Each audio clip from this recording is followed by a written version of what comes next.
Hello everyone, সবাইকে আমাদের একটা নতুন ভিডিওতে, একদম নতুন বলতে পারো, ভিডিওতে সবাইকে স্বাগত জানাই। এখন বাজে 1:45। এখন আমরা ঘুরতে যাচ্ছি এই রোদের মাঝখানেতে।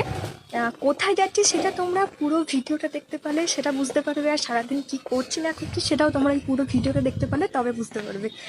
তো তোমরা পুরো ভিডিওটা শেষ পর্যন্ত দেখতে থাকো। আর একটা কথা বলি, এইটা হচ্ছে এই অ্যাকাউন্টের সবথেকে ফার্স্ট ভিডিও। তো আমরা নতুন করে আমাদের পথ চলাটা শুরু করছি। তো তোমরা সেখানে আমাদের প্লিজ একটু সাপোর্ট করো আর পাশে থেকো, এটুকু শুধু চাই। প্লিজ চ্যানেলটাকে সাবস্ক্রাইব করে দিও, আর প্রতিটা ভিডিওতে এইভাবে তোমরা আমাদের পাশে থেকো, যাতে আমরা নতুন কিছু করতে পারি আর নতুন নতুন ভিডিও করে তোমাদেরকে এন্টারটেনমেন্ট করতে পারি, নতুন নতুন জায়গায় গিয়ে তোমাদের মজা দিতে পারি। প্রথম থেকে সাপোর্ট করে পাশে থাকার পেছনে কিন্তু একটা টুইস্ট আছে। কি বলো তো? দেখো, প্রথম থেকে তো সবাই প্রপার ভিডিও বানাতে অবশ্যই পারে না, প্রথম থেকে তো সবাই একটু ভুল ত্রুটি হতেই থাকে। তো আমরাও সেই ভুল ত্রুটি করেই ভালোভাবে ভিডিও দেওয়ার তোমাদেরকে চেষ্টা করব। আর তোমরা যদি আমার প্রথম থেকে সাবস্ক্রাইবার হতে থাকো, তাহলে তোমরা নিজেরা বুঝতে পারবে যে এদের আমি ফার্স্ট থেকে ভিডিও দেখছিলাম, যখন থেকে এরা প্রপার ভিডিও বানাতো না, একটু ভুল ত্রুটি থাকতো এদের মধ্যে।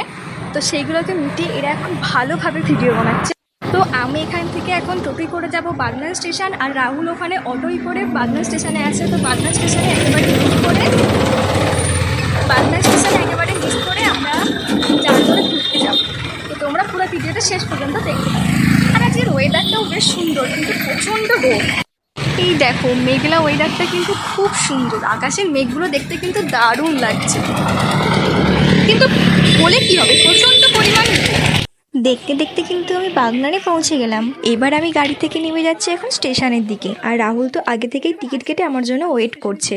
স্টেশনে তো পৌঁছেই গিয়ে দেখলাম যে ট্রেন চলে এসেছে, তাই একদম সময় নষ্ট না করে আমরা দুজনে আগে ট্রেনে উঠে পড়লাম। তারপরে বাগনান স্টেশনকে টাটা বাই বাই করে বাইরের এই সুন্দর ওয়েদারটাকে দেখতে দেখতে আর আমরা দুজনে গল্প করতে করতে পৌঁছে গেলাম আজকের ডেস্টিনেশন উলবেড়িয়া। ট্রেন থেকে নেমে টোটোয় উঠে তো পৌঁছে গেলাম আজকের মেন ডেস্টিনেশন উলবেড়িয়া কালী মন্দির। আজকে দিনটা ছিল 10ই জুন, আর আজকে থেকে আমরা ইউটিউবেতে আমাদের নতুন জার্নি শুরু করছি। তাই আমরা দুজনে ঠিক করেছিলাম যে আমাদের এই নতুন জার্নিটা আমরা উলবেড়িয়া কালী মন্দিরের ভিডিওটা দিয়ে শুরু করব। কিন্তু কিছু কারণবশত আমরা পুজোটা দিতে পারিনি, কিন্তু নেক্সট টাইম যখন আসবো তখন কিন্তু অবশ্যই পুজো দেবো। সেই ভিডিওটাও তোমাদের সাথে অবশ্যই শেয়ার করবো, তার জন্য কিন্তু চ্যানেলটাকে সাবস্ক্রাইব করতে ভুলো না। এই ওয়েদারটা কার না ভালো লাগবে তোমরাই বলো। সামনেই মন্দির, আবার তার সামনে আবার এত সুন্দর একটা নদীর ভিউ, সব মিলিয়ে তো একটা সুন্দর সময় কাটাবার জায়গা বলতে পারো। এত দারুণ মেঘগুলো দেখতে লাগছিল যে আর বলার মতন কিছু নেই। তুমি সাঁতার কাটতে পারো? সত্যি? আমি পারি না।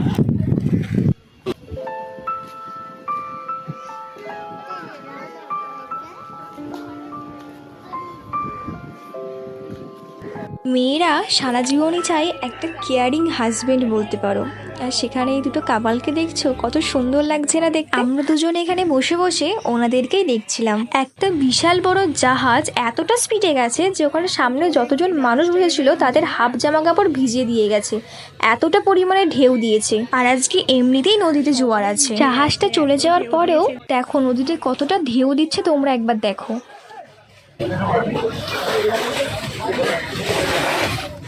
মেঘলা ওয়েদার হলে কি হবে, এত পরিমাণে এখানে রোদ যে আমি কোনো রিলসের ভিডিও শ্যুটই করতে পারছি না। আমার বিরক্ত লেগে যাচ্ছে, তাই এখানে এসে আরও বসে আছি। যেখানে যাচ্ছি সেখানেই লোক, যে রিলস ভিডিও শ্যুট করবো সেসব তো কিছুই হচ্ছে। শুভ আমরা ভাবছি যে আমরা প্রায় 1 বছর হতে যাচ্ছে তারপরে আবার এই উলবেড়িয়াতে আসলাম। কারণ আগের বার এসেছিলাম আগস্টে আমার বার্থডের দিনকার, এবারও এসেছি ঠিক বার্থডের 1 মাস 1.5 মাসের মাথায় এসেছি এখানটাতে। মানে এত দিন হয়ে গেল এই জায়গাটাতে আসি। এখানের ওয়েদারটাতে তো খুবই ভালো, কিন্তু এখানে এত পরিমাণে রোদ যে রোদের মধ্যে দাঁড়িয়ে ভিডিও করা অসম্ভব ব্যাপার। প্লাস টাইম চলে যাচ্ছে, ভিডিও করতে পারছি না, বাড়ি যাওয়ার টাইম হয়ে যাচ্ছে। কি বিরক্তকর ব্যাপার। আমি না এখানে দেখেছিলাম যে কোথাও, মানে একটা জনের ভিডিওতে আমি দেখেছিলাম যেখানে সন্ধ্যা আরতি হয়, যেটা আগে হতো না, এই রিসেন্ট ধরো চালু হয়েছে। তো আমার খুব সন্ধ্যা আরতিটা দেখে যাওয়ার ইচ্ছা ছিল, কিন্তু সেটা হবে না, কারণ সন্ধ্যা আরতি সন্ধ্যেবেলাটা শুরু হবে, কিন্তু তার আগে আমাকে বেরোতে হবে এখান থেকে। নাহলে ট্রেনের যা লেটের অবস্থা, বাড়ি ফিরতে ফিরতে হয়তো দেখবো 8টা-9টা বেজে গেছে। তো এখান থেকে ফাঁকা দেখতে পাচ্ছি, কিন্তু তাও ভিডিও বানানোর জন্য ফাঁকা দেখতে পাচ্ছি না। আরে নদীর ধারে গিয়ে ভিডিও বানাবো, সেখানেতে লোক বসে, মাঝখানেতে দাঁড়িয়ে ভিডিও বানাবো, সেখানেতে আবার রোদে পুরো ভর্তি, মানে গেলে পারে তো অবস্থা পুরো খারাপ। কিছুক্ষণ এখানটাতে বসে দেখি যে ভিডিও বানাতে পারি কিনা, কারণ শুধু তো ব্লগ বানালে হবে না, ইনস্টাগ্রামের জন্য তো ভিডিওটা বানাতে হবে।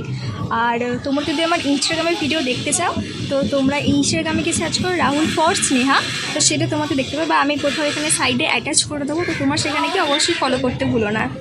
রোদটা তো আর কমছে না, তাই দুজনে ঠিক করলাম চলো যাই একটু ফুচকাটাই খেয়ে আসি। তাই এখান থেকে আমরা দুজনে একটু ফুচকা খেয়ে নিলাম। ফুচকা খাওয়ার পরে নদীর ধারে গিয়ে দেখি ও মা এখানে তো ভাটা পড়ে গেছে। যখন এসেছিলাম তখন বলো তো কতটা কাছে জল ছিল, আর এখন দেখো জলটা কোথায় নেমে গেছে। এই দেখো আমরা আবার একটু ঘুটি গরমটাও কিনে নিলাম। বিকেলের এই সুন্দর মুহূর্তটাকে এনজয় করার মতন একটা দারুণ জায়গা পেয়েছি, যেটা আমাদের সাথে সাথে তোমরাও এনজয় করো আর কমেন্ট করে বলো তোমাদের কেমন লাগলো।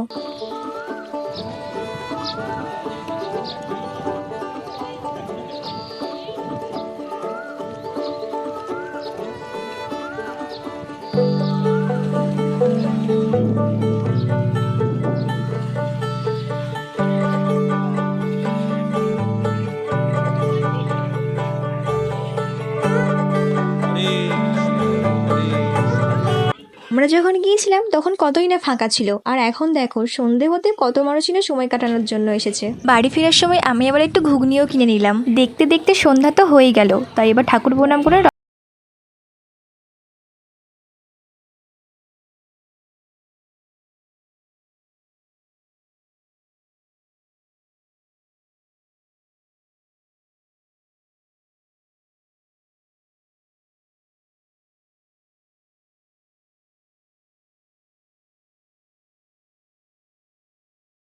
এখানেই শেষ করছি। যদি আমার ভিডিও থেকে তোমাদের কিছু ভালো লেগে থাকে তাহলে ভিডিওটাকে লাইক করে দিও, আর চ্যানেলটাকে সাবস্ক্রাইব করে দিও, আর শেয়ার করতে ভুলো না, আর ভালো ভালো কমেন্টস করো। তো দেখা হচ্ছে তোমাদের সাথে পরের ভিডিওতে। বাই।